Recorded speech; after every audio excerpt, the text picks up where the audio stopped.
Get off. All right, everybody, welcome back to Mondays Down South. We got a different look here.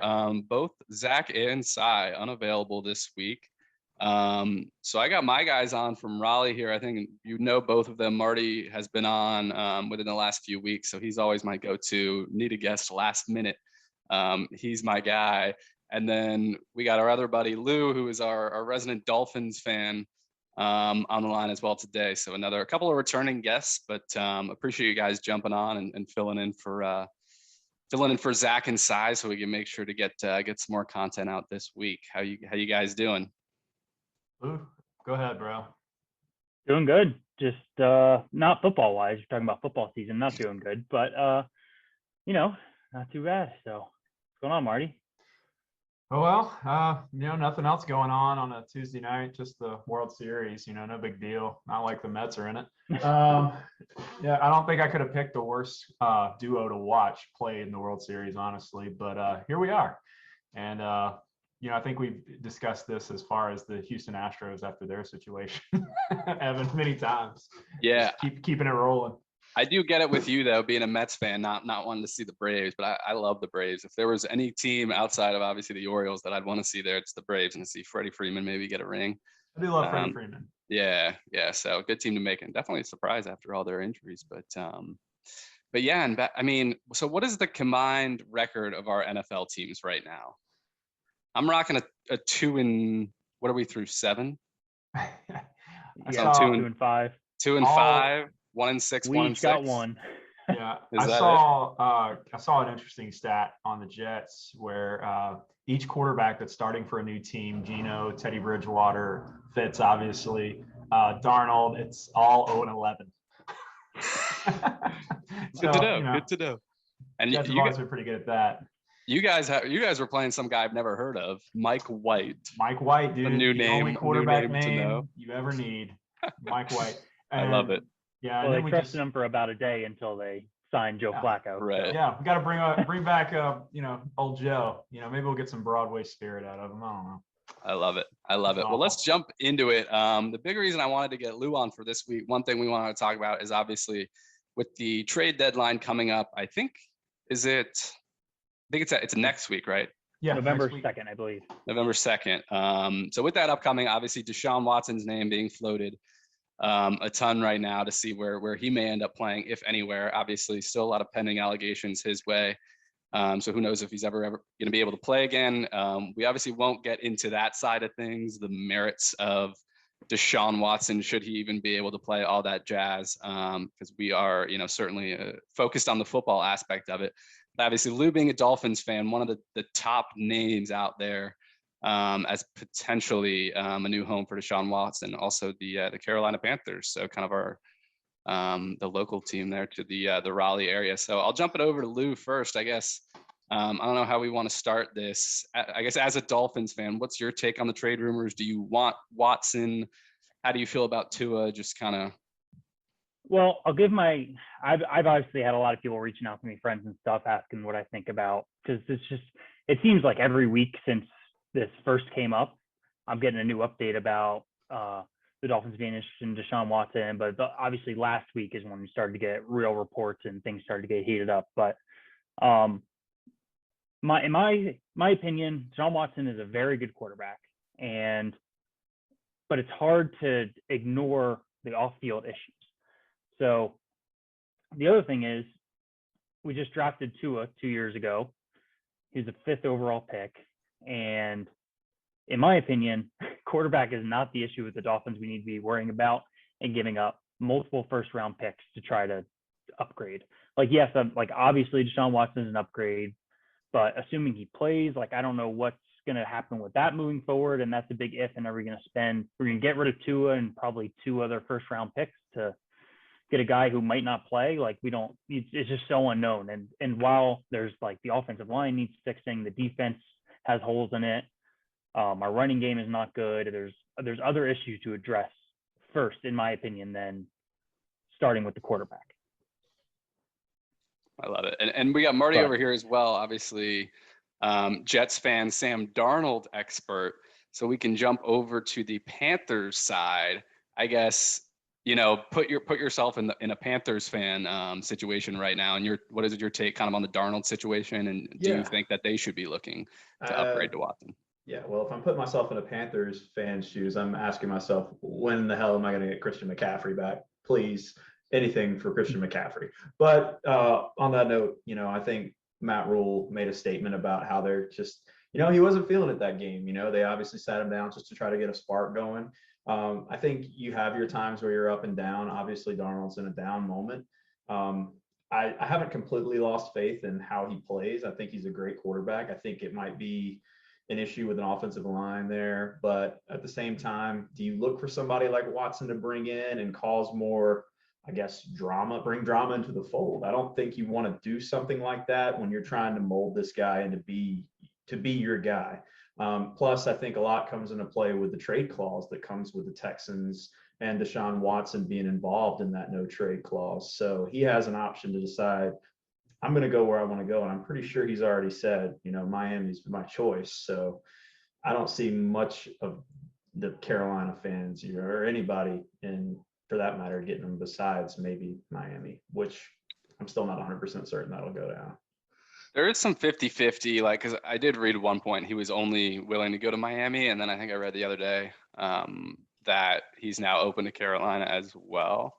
So I'm going to disagree with you a little bit in the sense that I think Matt Rule and the Panthers have kind of given up on Darnold already. Just some of the buzz that they've given in the media, or maybe given up on him if they have another option, i.e. if they can get Deshaun Watson. Just some of the buzz before the Giants game, and then he looks awful against the Giants and they bench him in the third quarter. They have to come out and say that he's still their guy until he's not. But I think if they have the opportunity, I kind of think they're going to jump on it. And that, to Lou's point, I don't think the Dolphins are in the same boat.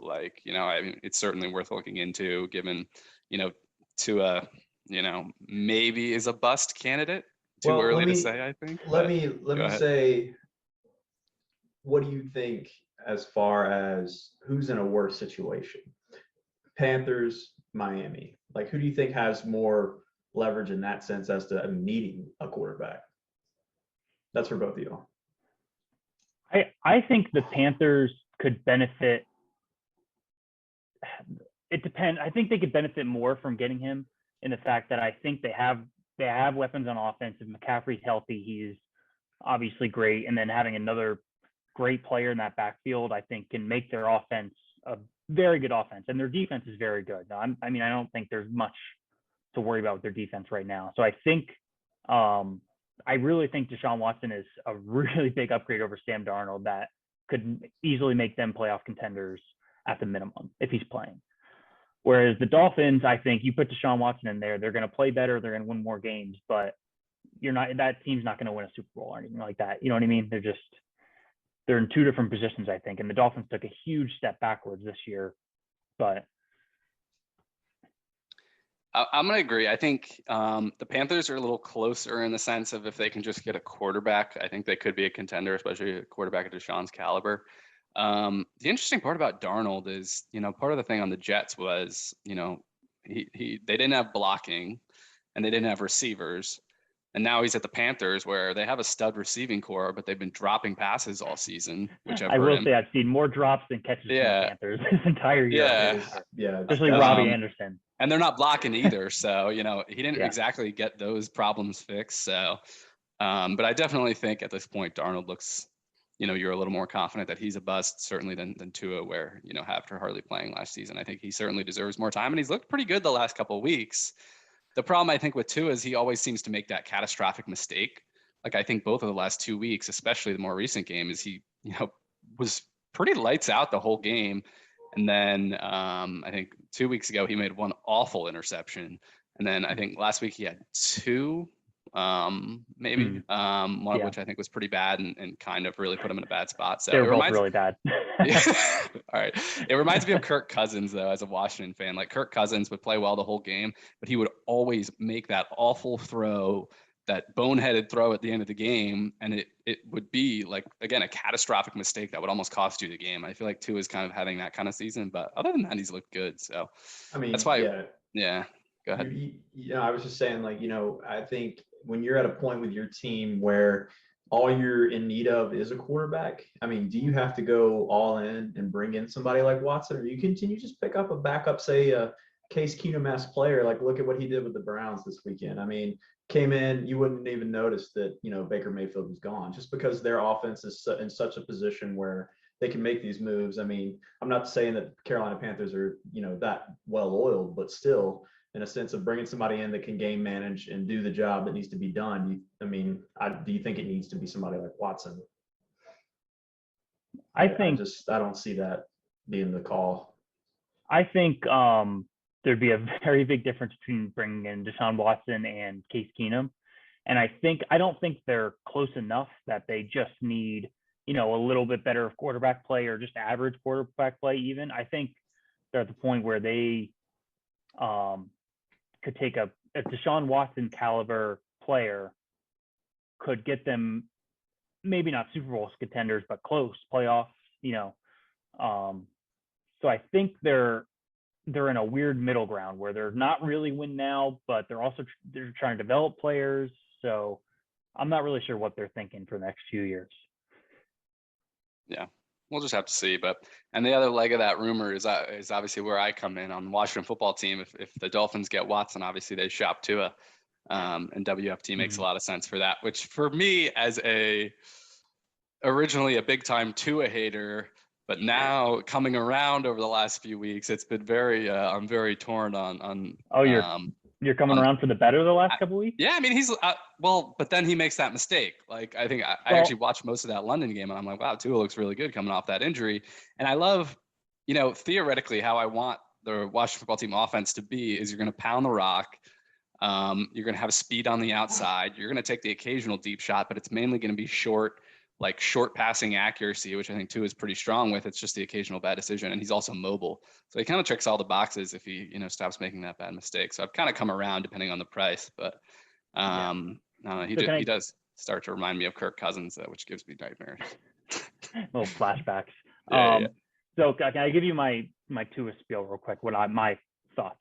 I think you're right. I think the last couple of weeks he's played arguably two of the better games he's played as a starter in his 11 starts or so, whatever, so far that he started. But yes, he's had 3 picks over the last 2 games, and all 3 of them were very bad throws, balls that should have never been thrown. And one in the last game, one was coming off a turnover, an interception we just got, and the next play turns it over. Another one was on the goal line. Could have scored to take the lead. So, but I also think he hasn't even started a full season's worth of games. He's still very young. He's already been injured this year, but his injuries don't worry me also because he's had the injuries that we talk about from his college, his knee and his ankle. He hasn't had anything take him out because of those. It's been the one this year was because our offensive line stinks and didn't block anyone. The Bills just, broke his ribs. So I think he has the potential to be good, but I'm not thinking Hall of Fame caliber, but I still think he can be a very good starter, and he just hasn't had a fair chance and hasn't had a good team around him. All our wide receivers have been hurt. And our game plan offensively has been awful. So I would like to see him stay with the Dolphins personally, but yeah, I think that's a good way to wrap up that discussion. Ultimately, I think like you said at the beginning, there are bigger problems with the Dolphins than Tua. Certainly a lot of them. So unless there's anything else on that, we can go ahead and jump into Week 7 recap here. I can start us off. I think the first game that stuck out is we might have a new contender in the AFC after the Bengals go on the road and absolutely throttle Baltimore, who's been white hot coming in. I think they had the best record in the AFC coming in. So question to you guys, how legit of a contender are the Joe Burrow, Jamar Chase, T. Higgins led Bengals with the new and improved defense? They're contenders, man. I mean, I think Joe Burrow is just steady pulse throughout. I mean, nothing rattles that guy. Apparently, he's coming off that ACL injury, and he's you would never think the guy went through anything like that the way he played yesterday. And then now he's got Jamar Chase and, T. Higgins, Tyler Boyd, Uzama, who, where'd that guy come from? It's just, I mean, he's got limitless weapons. He's got a backfield of Joe Mixon, Samaje P. Ryan, who's showing up a little bit as a backup. I mean, the guy's got weapons. I mean, who needs an offensive line when you got that, I mean, it doesn't matter apparently. And then the defense, I mean, not even to talk about the offense, but the defense shutting down Lamar Jackson and that whole crew. I mean, they just looked incredible. I mean, you can honestly say that they have a full squad. And I think that they definitely, if they can keep that composure and keep running through the way they did, there's no doubt in my mind that they have an opportunity. I'm gonna backpedal what you said a little bit. I think they're a good team. They're much better than they have been in the past, obviously. And Burrow looks good, and the offense looks good. I don't think they're Super Bowl contenders. I think they might get in with a wild card, and they can win some games. And I think it's because of that kind of boom possibility offense they have with Jamar Chase, who's turning out to be a stud, and they have weapons that just can break loose over the corners. And but their defense has been playing pretty well. And I think this matchup against the Ravens, they played obviously very well, and they kind of all of a sudden third and fourth quarter just ran away with it. But those divisional matchups, those teams know each other really well too. So, you get those upsets like that in those divisional games a lot. But they're definitely a good team, but I don't see them being a Super Bowl contender of any types. Yeah, I'll probably side closer to Lou. I do think the defense actually, it's not a fluke. Like, I think Washington played them in the preseason or something, so I caught a little bit of preseason Bengals buzz, but they made a lot of upgrades on defense, and they started to look pretty good early on. So I don't think that's a fluke, which has usually been their biggest problem. And I mean, Jamar Chase, it makes me laugh thinking back to the offseason where, Jamar Chase came out and said the NFL football is like too big. He has trouble with it in his hands.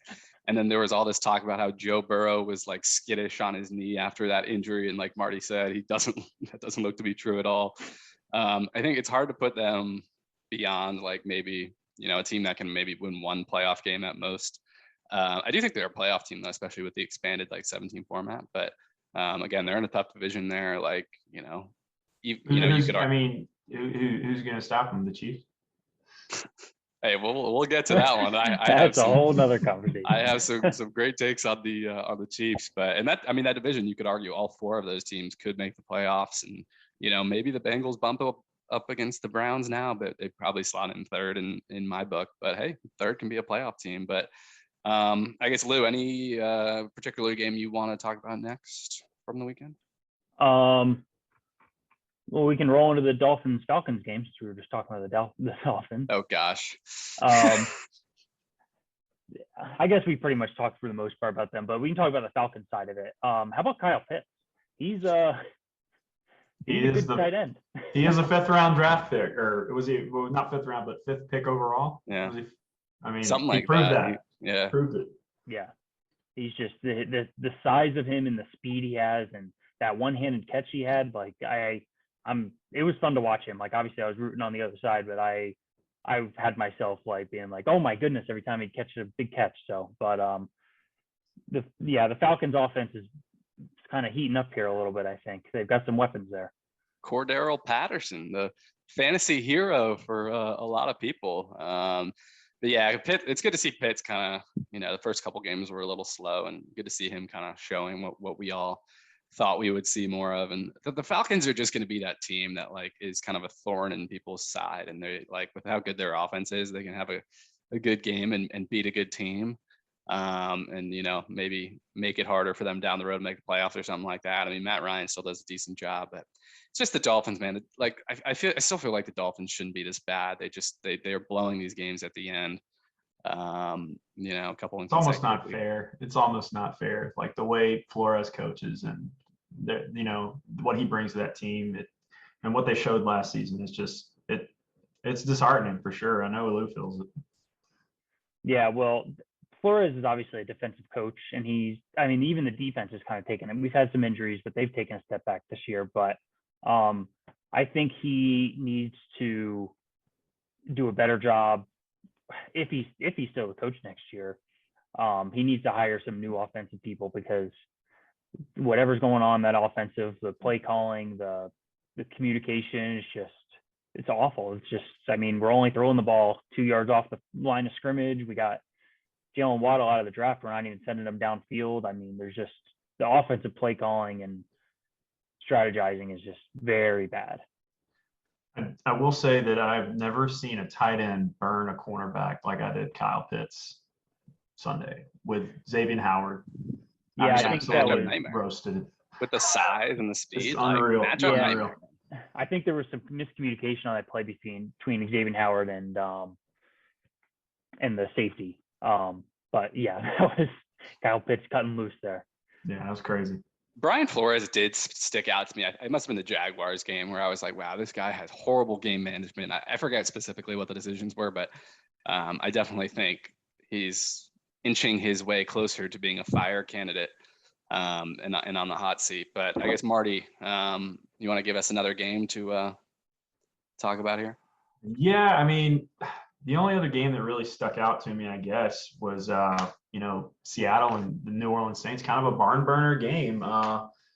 Just last night, I'm playing in the monsoon. I think you saw a lot of these offenses and how much Seattle relies on Russell Wilson behind center. I mean, it's honestly like I don't know if Pete Carroll would still be coaching in Seattle if Russell Wilson wasn't that quarterback. Like they looked. I mean, literally the only offensive play seemed to be get it to DK Metcalf, get it to DK Metcalf.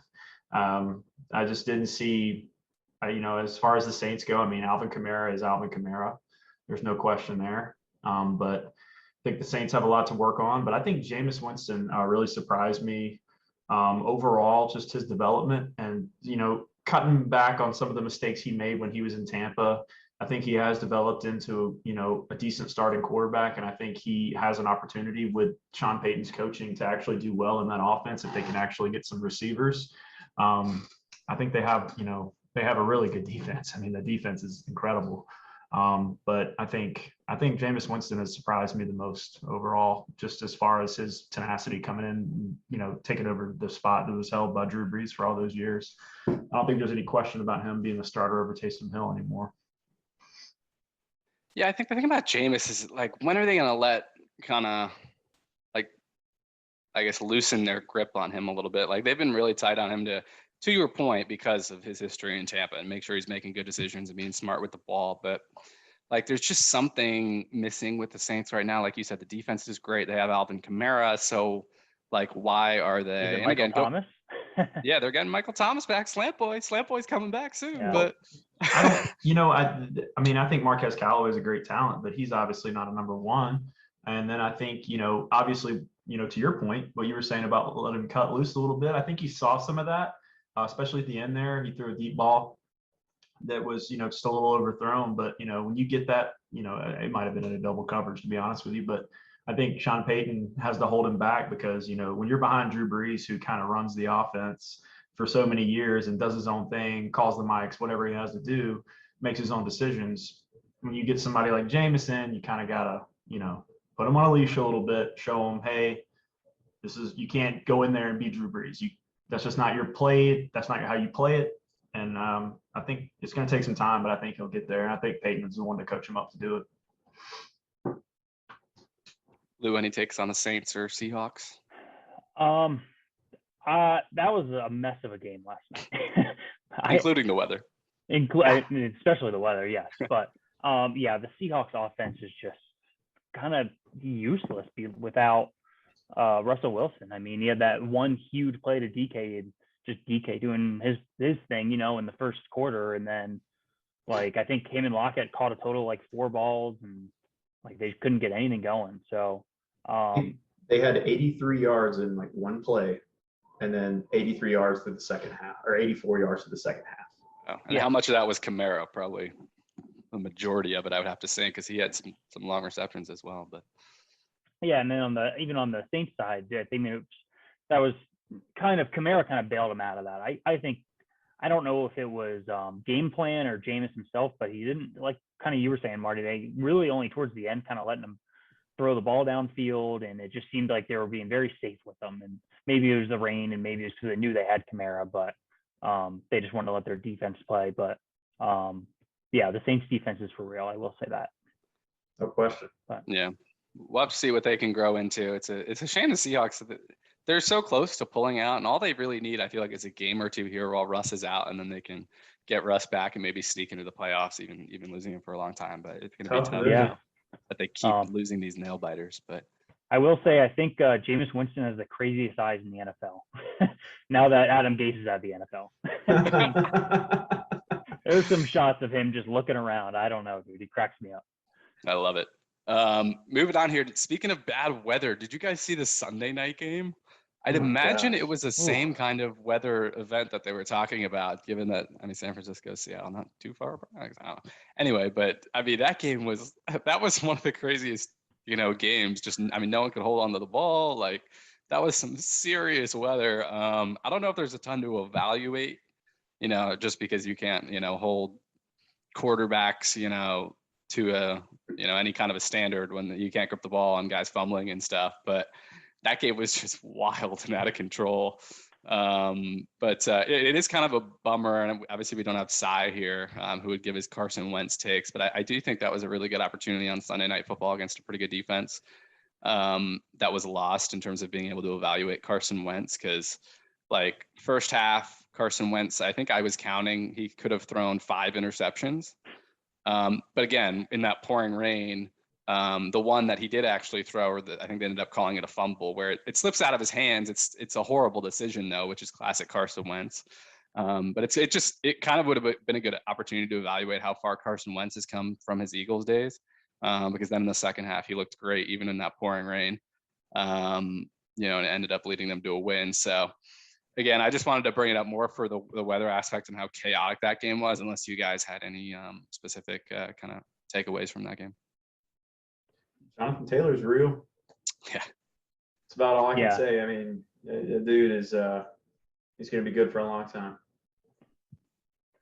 Yeah, I agree. Jonathan Taylor is going to be one of those exciting guys to watch the next few years. But yeah, I agree with you, Evan. That was kind of one of those weird games that it's like it's hard to evaluate much from that, except the running game you can. But yeah, that was a mess.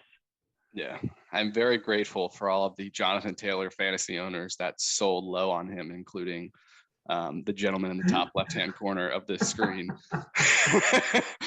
But moving on, I guess I'm going through the list here, but if you guys have another game to call out, there's certainly one more we need to talk about. But well, I think we're about to talk about it, so I'll just let you move forward on that one, F. Yeah, again, the Browns getting a nice win on Thursday night. Dearness Johnson, shout him out. It's been almost a week at this point, but that was awesome. Packers win again. Classic. The Patriots took the Jets behind the woodshed. They just did not stop. We're going to move forward from that one. We're going to move forward. All right, I had to bring it up. I mean, we talked about the Panthers being just an absolute mess. That was the game that nixed our parlay there. We hit the other two. Raiders win again. The Lions. What do you guys think about the Lions coming out with like 3 fake punts, an onside kick, and almost I love it, beating Stafford? That game was so much fun. I love it, dude.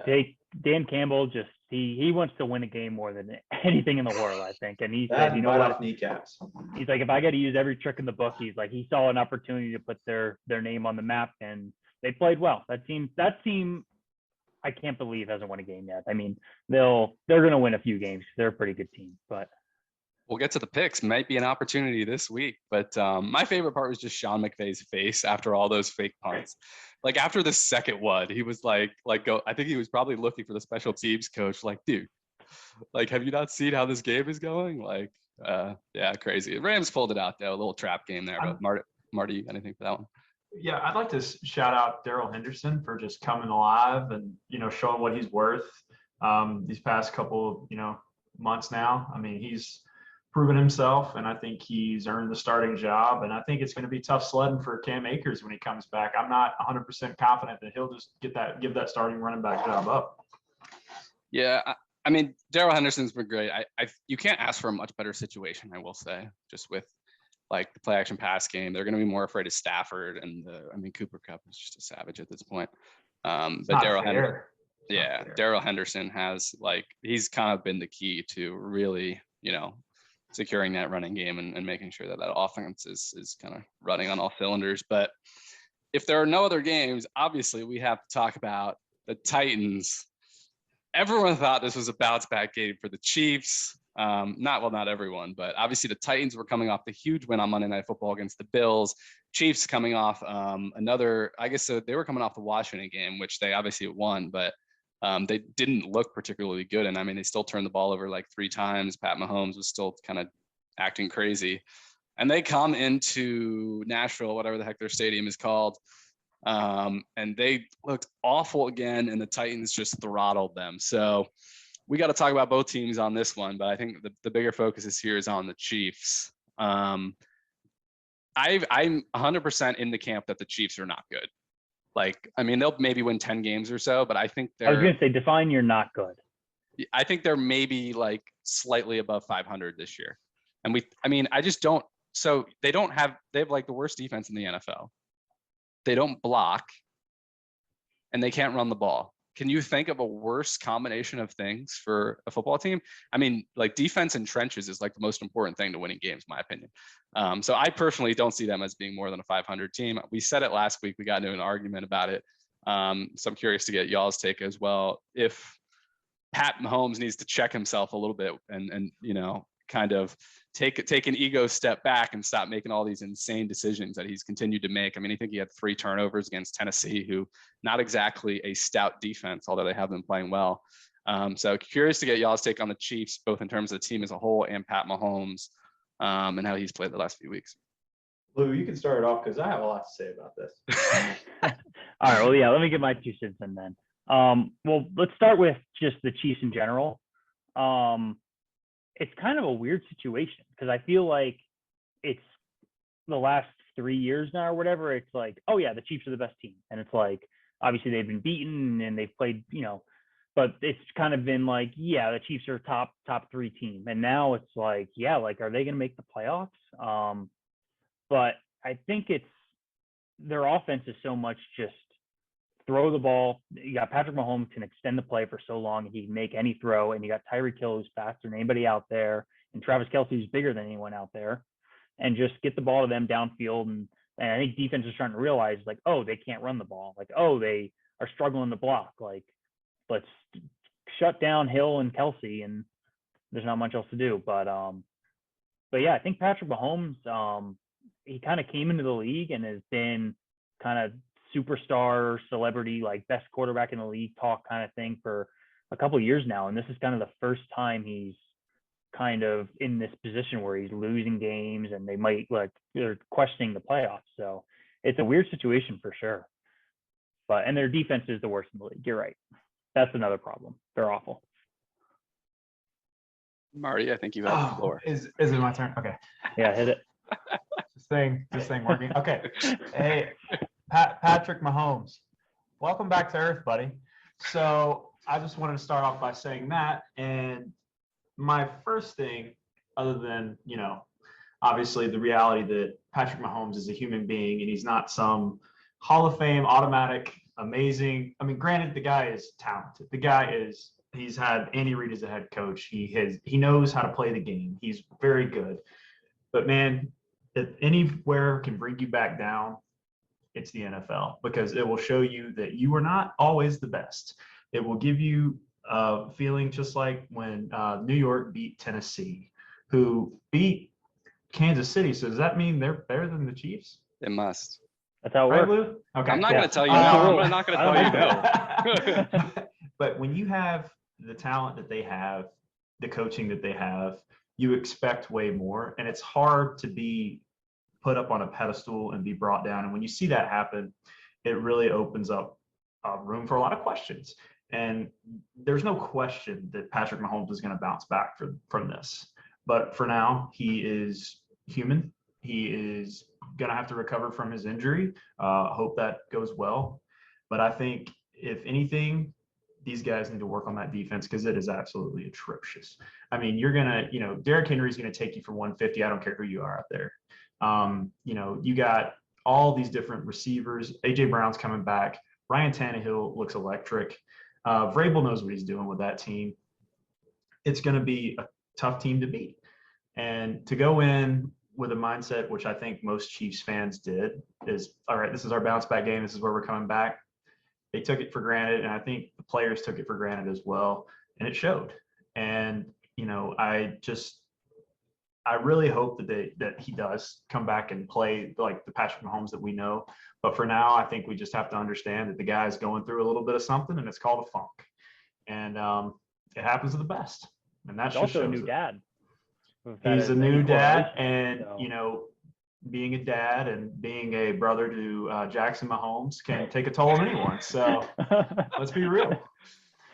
Good stuff. All right, so Marty started talking about the Titans, so then we'll flip it around to the Titans side. Following up on what you said, so we'll be at, and I thought of the name, Nissan Stadium in 2 months for the New Year's Day game. Dolphins at Titans. Very excited for that, gentlemen. So when we roll in there, because I guess that'll be one of the last games of the season, what kind of team are we looking at? Are we looking at a Super Bowl contender? Are we looking at a team that's barely making the playoffs, or what? Marty, you kind of started talking about it. So what's your, where do you think the Titans end up? I mean, if I could call an AFC, championship matchup right here, somebody's playing the Titans. I can't tell you who, but somebody's going to be playing the Titans, because that team, and my guess would be Buffalo. I'd love to see a rematch of that game. If they're both on, full throttle, man, that's going to be electric. Those guys get out there and they grind. Tannehill has wheels, man. Tannehill can run. And I think people forget that so often. But when you have a guy like Derrick Henry, who is just a god amongst running backs at this point in time, I mean, there's no lighter way of putting it. And you have AJ Brown at full health. You have Julio Jones at full health. That's three of the, crazy amount of talent that they have on that offense. And I think they have an absolute major shot at taking it. And I can't wait to see them play live, because I know it's going to be wild. And they block, but Lou, Titans, go for it. Yeah, I think they're a really good team. And I think their defense, kind of coming into the year, they were kind of talked about having just a really awful secondary and just bad defense. And they've actually played, I mean, obviously this week they stopped the Chiefs. So like, they're obviously, at least a confident defense. I think they're actually pretty good, but I think they're one of those teams that I think they're going to win that division, because they're the only competitor really they have is the Colts. And I think they're going to have a better record than the Colts. So I think they'll be in the playoffs. And I think they are going to be in a situation where I wouldn't be surprised if they win or lose any playoff game they're in, no matter who they're playing.